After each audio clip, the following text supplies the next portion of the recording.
যি 9 গৰাকী ইউটিউবাৰৰ বিৰুদ্ধে অভিযোগ আহিছিল এই 9 গৰাকী মুছলমান ইউটিউবাৰক লৈ দা নিউজ প্লাছত আপোনালোকে প্ৰতিবেদন দেখিছিল আৰু তাৰ পৰৱৰ্তী সময়ত অধিবক্তাক ভাবুকি দিছে ইউটিউবাৰৰ পৰিয়ালে শুনি আচৰিত লাগিব কিন্তু হয় অধিবক্তাক ভাবুকি দিছে অবিশেষ জনাব বিচাৰিছো এই মুহূৰ্তত ইউটিউবাৰৰ পৰিয়ালে ভাবুকি প্ৰদান কৰিছে অসমৰ 9 মুছলমান ইউটিউবাৰ গ্ৰেপ্তাৰ হ'ব বুলি বাতৰি প্ৰকাশ পাইছিল গোচৰ দিছিল অধিবক্তাই গুৱাহাটী উচ্চ ন্যায়ালয়ৰ এগৰাকী অধিবক্তাই গোচৰ দিছিল ইনজামামুল হক পাছান আলীৰ ৰহিবুলৰ বিৰুদ্ধে আৰিফুজ্জামান ইলিমা বেগম তুতু খানৰ বিৰুদ্ধে গোচৰ দিছিল সানিদুল ইছলাম নাজিমুল হক হাসানুল হকৰ বিৰুদ্ধে গোচৰ দিছিল তাৰ পিছত অনলাইন জুৱা খেলৰ প্ৰচাৰ কৰিছিল তাৰ পিছত অধিবক্তাক এবাৰ ইউটিউবাৰৰ পৰিয়ালে ভাবুকি দিছে ইয়াৰ পিছত আৰক্ষীয়ে কি ব্যৱস্থা গ্ৰহণ কৰিব খুনতলিত অসমৰ 9 গৰাকীকৈ ইউটিউবাৰৰ বিৰুদ্ধে এজাহাৰ দাখিল কৰিছিল গুৱাহাটী উচ্চ ন্যায়ালয়ৰ অধিবক্তাই আৰু তাৰ পিছত এবাৰ অধিবক্তাৰ পৰিয়ালে ভাবুকি প্ৰদান কৰিছে এবাৰ ধনৰ লোভত একাংশ ইউটিউবাৰে অনলাইন গেম খেলিবলৈ প্ৰৰোচনা কৰি যুৱ প্ৰজন্মক জুৱাৰ প্ৰতি আকৰ্ষিত কৰিবলৈ চেষ্টা কৰিছিল নিজে টকা ঘটিবলৈ এনেকুৱা কাম কৰিছিল অধিবক্তাই যেতিয়া গোচৰ দিলে তাৰ পিছত অধিবক্তাৰ ওপৰত টিঙিৰি তোলা হৈ পৰিছে আৰু অৱশেষত অধিবক্তাক ইউটিউবাৰৰ পৰিয়ালে ভাবুকি দিছে বুলি অভিযোগ আহিছে ইউটিউবাৰ কেজনে বিভিন্ন ধৰণে প্ৰলোভন দি অনলাইন গেমটোত ধন লগাই অসমৰ যুৱক যুৱতীসকলৰ জুৱা খেলাৰ প্ৰতি আকৰ্ষিত কৰাৰ ডাঙৰ অভিযোগ উত্থাপন কৰিছিল অধিবক্তা নুৰ আলম খানে আৰু তাৰ পাছতে অধিবক্তাৰ বিৰুদ্ধে এবাৰ গৰজি উঠিছে জুৱা খেলৰ এপৰ হৈ প্ৰমোট কৰা ইউটিউবাৰৰ আত্মীয়ই ভাবুকি দিছে অধিবক্তাক বুধবাৰে জুৱা খেলৰ প্ৰৰোচনা কৰা 9 গৰাকীকৈ ইউটিউবাৰ বিৰুদ্ধে খুনতলি আৰক্ষী চকীত এজাহাৰ দাখিল কৰিছিল এজাহাৰ দাখিলৰ পিছতে নিশা ফোনযোগে জুৱাৰ প্ৰমোটাৰৰ আত্মীয়ই ভাবুকি দিয়াৰ অভিযোগ আহিছে ইফালে অনাগত দিনত জুৱা খেল অথবা সমাজ বিৰোধী কামৰ বিৰুদ্ধে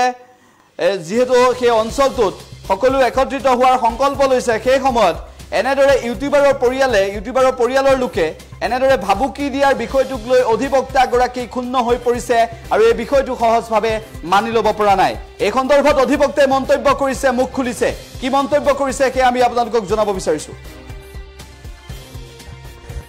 মোক ফোনযোগে কৈছে মই চাই ল'ম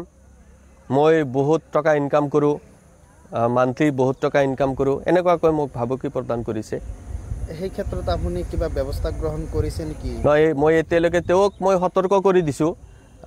লাগিলে মোৰ ওচৰত প্ৰমাণ আছে মই তেখেতক সতৰ্ক কৰি দিছোঁ যে আপুনি মোক আৰু নেক্সট টাইম ফোন নকৰিব আৰু কোনো ধৰণৰ ভাবুকি যদি দিয়ে মই কিন্তু FIR দাখিল কৰিম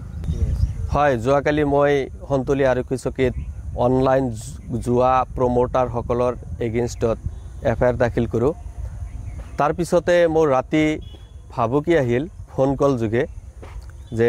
আপুনি এইবিলাক কৰা বন্ধ কৰক নহ'লে কিন্তু বেয়া হ'ব মই এইটো কথা বুজি নাপালোঁ সমাজৰ কাৰণে ভাল এটা কিবা কৰিব গ'লে ফোনৰ ভাবুকি আৰু মানুহজনে কৈছে বহুত ডাঙৰ পৰিয়ালৰ মানুহ বহুত টকা ইনকাম তেওঁৰ হেনেকুৱাকৈ মই ভাবুকি দিছে মই তেখেতক ক'ব বিচাৰোঁ যে আপুনি আৰু দ্বিতীয়বাৰ মোক ফোন কল নকৰিব যদি নেক্সট আৰু তেওঁৰ পৰা মই ফোন কল পাওঁ মই এজাহাৰ দাখিল কৰিম তেওঁৰ এগেইনষ্টত যেহেতু মই সমাজৰ কাৰণে ভাল কিবা এটা কৰিব গৈছোঁ জুৱা প্ৰমোটাৰৰ ছাপৰ্টত তেওঁলোকে মোক ফোন কৰিছিল বিশেষকৈ যিসকল ব্যক্তিৰ মই নাম তাতে দিছোঁ তেওঁলোকৰে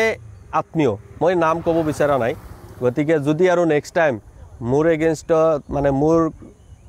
ফোন কল যোগে ভাবুকি দিয়ে মই FIR দাখিল কৰিম অনাগত দিনত যিকোনো জুৱা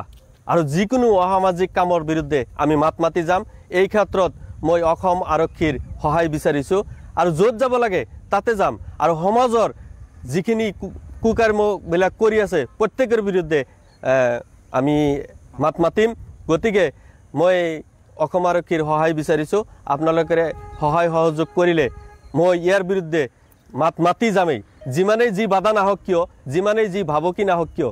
ইয়াৰ বিৰুদ্ধে মাত মাতি যাম মোক ফোনযোগে